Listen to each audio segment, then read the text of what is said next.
Howdy, friend. Sam Houston here, hoping you're living in high cotton. And if you're lucky enough to be in Texas, I know you're most of the way there. Now enjoy your daily dose of Texas history and Texas pride. Howdy, friend. Welcome back to the Feed Bandit podcast and your Texas History Roundup for November 3rd.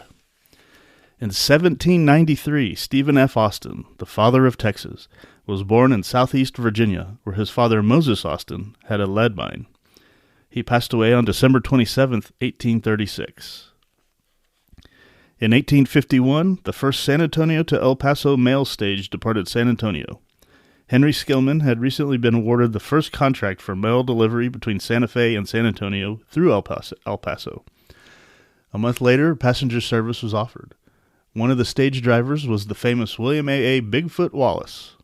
Skillman's contract lasted until April 1854. In 1865, Henry Castro died in Monterey on an intended trip to France. Castro was born in France, of Portuguese Jews who had fled during the Spanish Inquisition. He immigrated to the United States and became a citizen in 1827. In 1842, he negotiated a contract that permitted him to settle 485 families and 457 single men in Texas. In total, he established 4 colonies: Castroville, Quihai, Vandenberg, and Dehanas. Castro was one of the best of the impresarios, in that he was an honest and modest person who supported his settlers with needed supplies once they arrived. Except for Stephen F. Austin, Castro was the most successful of all the impresarios.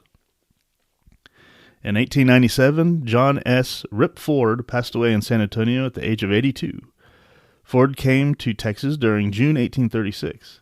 He served in the Army until 1838, practiced medicine until 1844, campaigned under John C. Jack Hayes in the Mexican War, established a trade route between San Antonio and El Paso, commanded all Texas Rangers by 1859, was a brigadier general of the Texas State Troops, as well as a Confederate colonel during the War of Northern Aggression, or the War for Southern Independence, and won the last battle of that war at Palmetto Ranch.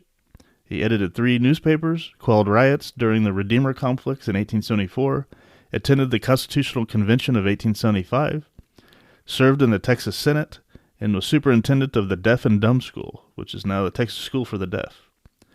Ford was a charter member of the Texas State Historical Association and spent his later years writing historical articles and promoting interest in Texas history.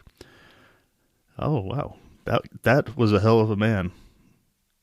I wish one day I could look back and have a mini biography like that where they say all the things that I've accomplished. We shall see. And finally, in 1990, famous actress Mary V. Martin passed away. Well, okay. All right, well, that was your Texas History Roundup for November 3rd. Thank you so much for listening, and we will catch you on the next one. All right, you take care. Well, there you have it. If you like our podcast, check us out at feedbandit.com. There you'll find awesome Texas First outdoors gear and apparel. Your purchase helps support the Bandits and keeps this podcast on the air, fighting for you and for Texas. Remember, preserve the tradition, protect the legacy. Until next time.